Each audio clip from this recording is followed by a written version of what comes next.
Good morning. My name is Madiha, second standard. My name is Anis. I am studying in class 3.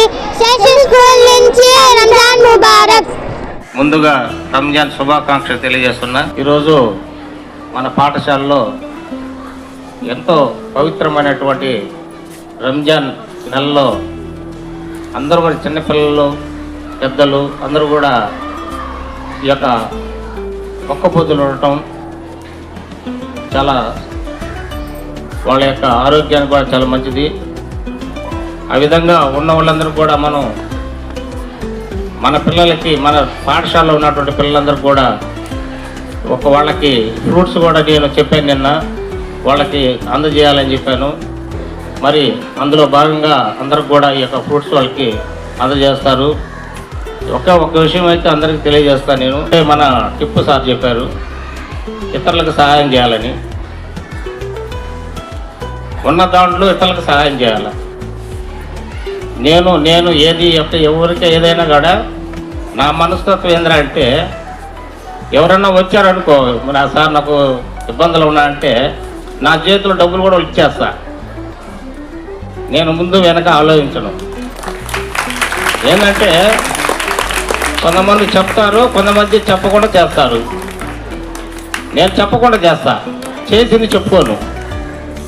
Ramzan మాసం అంతా కూడా Muslims అందరూ కూడా 30 రోజులు ఒక్క పొద్దులు ఉంటారు. ఈ ఒక్క పొద్దులు అనేవి కూడా ఎలా ఉంటాయంటే చాలా కఠినంగా ఉంటాయి. తెల్లవారుజామున 4:30 ప్రాంతంలో తిన్నవాళ్ళు మళ్ళీ రెండో రోజు సాయంత్రము 6:30 దాకా కనీసము ఉమ్ము కూడా మింగకుండా చాలా కఠినమైనటువంటి ఉపవాసాలు ఉంటారు ముస్లిమ్స్. ఏమిటయా దీని యొక్క భావం, రంజాన్ భావం అంటే మనకంటే పేదవాడు ఆకలితో ఉన్నప్పుడు ఎలా ఉంటుంది అనేది మనకందరికి కూడా తెలియపరచడానికి కోసము మనము ఈ రంజాన్ నెల మొత్తం కూడా ఒక్క పొద్దులు ఉండడము, తర్వాత మసీదుకి వెళ్ళడము, నమాజ్ చదవడము, ఖురాన్ చదవడము ఇటువంటివన్నీ చేస్తూ ఉంటాము. మన భారతదేశము ఒక ప్రత్యేకమైనటువంటిది లౌకిక రాజ్యం. అన్ని మతాల వాళ్ళు, అన్ని కులాల మతాల వాళ్ళని కూడా ఈక్వల్గా చూస్తుంది.